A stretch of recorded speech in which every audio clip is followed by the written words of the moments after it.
Hello, good morning students. आज हम जो है कक्षा 9वीं में एक बार पुनः 6वें पाठ को प्रारंभ करने के लिए जा रहे हैं। इसके पूर्व में मैंने आपको जो है 5वां पाठ पढ़ाया था। कौन सा पाठ पढ़ाया था? 5वां, जिसका नाम था सूक्त मौक्तिकम। और मैंने उसके जो है आपको श्लोक पढ़ाए थे और उनके मैंने आपको अर्थ भी बताए थे। मुझे आशा है कि आप लोग घर पे रह करके उन श्लोकों का अध्ययन कर रहे होंगे, पढ़ने का प्रयास कर रहे होंगे। तो इसके जो प्रश्नोत्तर हैं वह भी मैं आपको आज व्हाट्सएप के माध्यम से भेज दूंगा और इसके कुछ जो प्रश्न हैं उस पर आपको ध्यान देने की बहुत ही आवश्यकता है।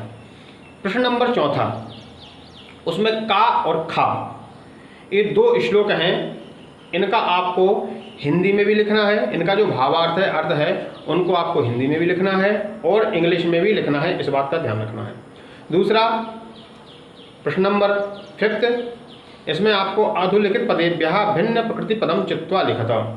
जो यहाँ पर जो पद दिए हैं, अब इस पे जो का, खा, गा, घा, ये चारों प्रश्न हैं।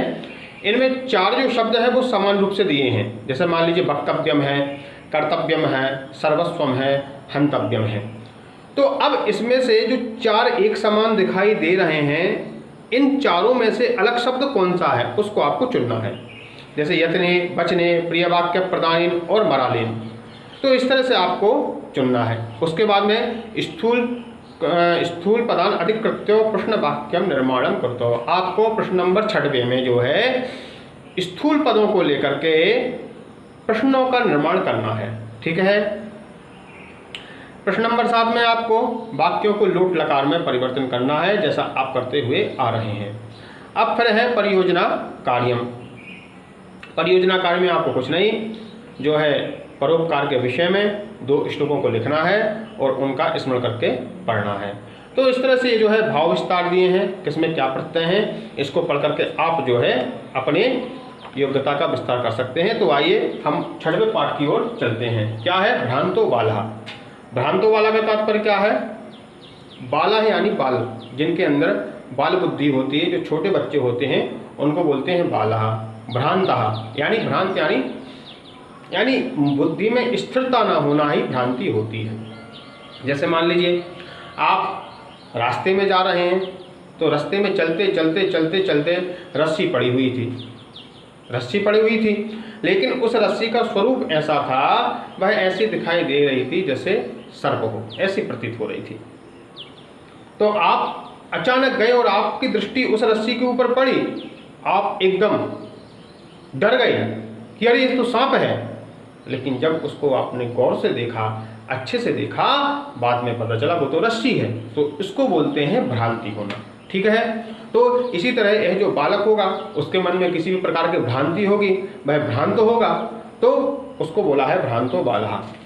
तो आइए हम उसी पाठ की ओर चलते हैं। प्रस्तुतोऽयं पाठः, यह जो प्रस्तुत पाठ है संस्कृत प्रौढ़ पाठावली, संस्कृत के जो प्रौढ़ पाठावली है, इति कथा संग्रहात्, इस कथा संग्रह से संपादनं कृत्वा यानी संपादन करके संग्रहीतो अस्ति, वहाँ से यह ली गई है। कहाँ से?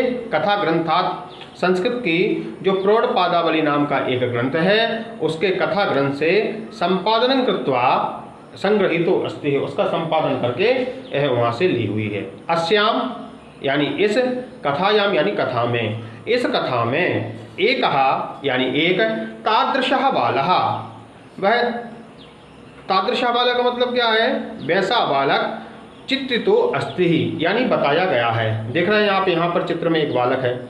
यस्य रुचि यानी जिसकी रुचि स्वाध्याय अपेक्षया क्रीडने अधिका भवति, स्वाध्याय की अपेक्षा यानी पढ़ने की अपेक्षा खेलने में अधिक होती है। बहुत से बच्चे होते हैं, क्योंकि बच्चों का तो खेलने का स्वभाव होता है और पढ़ने में जो है उनकी रुचि बहुत कम होती है। तो उसी तरह से यह जो बालक है जिसकी पढ़ने की अपेक्षा क्रीडन का मतलब क्या होता है? खेलना, खेलने में अधिक रुचि है। सह सर्वदा क्रीडनार्थमेव अभिलषति, वह हमेशा जो है खेलना चाहता है, वह हमेशा जो है क्या करना चाहता है? खेलना चाहता है। परंच तस्य सखायः, लेकिन तस्य यानी उसके सखायः यानी सखा स्व कर्मणि अपने अपने कर्म में संलग्न भवन्ति वह लगे रहते हैं। लेकिन उसके जो फ्रेंड सर्कल है, जो उसके मित्र हैं, वह किसमें अपने अपने कार्य में लगे रहते हैं और इसका हमेशा खेलने में मन रहता था। अस्मात् कारणात् इस कारण से ते अनेन सह न क्रीडन्ति इस कारण से वह इसके साथ में नहीं खेलते थे।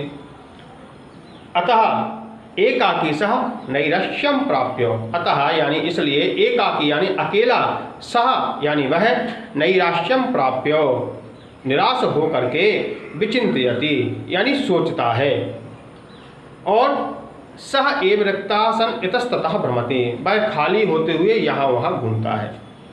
जब सभी बालक उसके साथ में नहीं खेलते हैं तो वह जो है रिक्तः सन यानी खाली होते हुए इतस्ततः भ्रमति यहाँ वहाँ घूमता है। हमेशा ध्यान दीजिए, यदि आपके पास में खाली समय है तो उसको व्यर्थ यापन मत करिए, उसको व्यर्थ में ही मत गवाइए, उसका कुछ ना कुछ उपयोग कीजिए।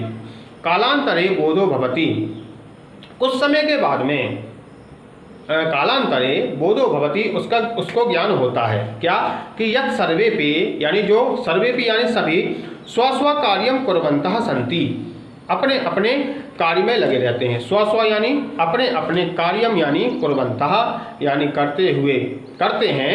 तो अतो मयापि तदेव कर्तव्यम मुझे भी वैसा ही करना चाहिए। जैसे मेरे जो मित्र लोग हैं वह अपने अपने कार्य में लगे रहते हैं तो वैसे ही तदेव कर्तव्यम येन मम कालः सार्थकः स्यात् मुझे भी वैसा ही करना चाहिए जैसा मेरा जो समय है वह सार्थक व्यतीत हो। तो भ्रांतः कश्चन बालः पाठशाला आगमनम वेलायाम क्रीडतुम अगच्छत् भ्रांता यानी वह भ्रांत कश्चन यानी कोई बालः यानी बालक पाठशाला गमन वेलायाम पाठशाला की आगमन की वेला में क्रीडतुम अगच्छत् खेलने के लिए आया। यानी जिस समय विद्यालय लगने का समय था वह उस समय खेलने के लिए आया। पाठशाला गमन वेलायाम पाठशाला जाने के समय वह क्रीडितुम अगच्छत् वह खेलने के लिए आया। किंतु तेन सह केलवी कालक्षेप्तुम तदा कोपी न वैश्येषु उपलभ्यमान आसीत् किंतु लेकिन तेन सह उसके साथ केलवी यानी खेलने के लिए कालक्षेप्तुम अपने समय को बर्बाद करने के लिए तदा यानी तब कोपी यानी कोई भी न वैश्येषु उपलभ्यमान आसीत् कोई भी उसके समान बच्चा वहाँ पर उपलब्ध नहीं था।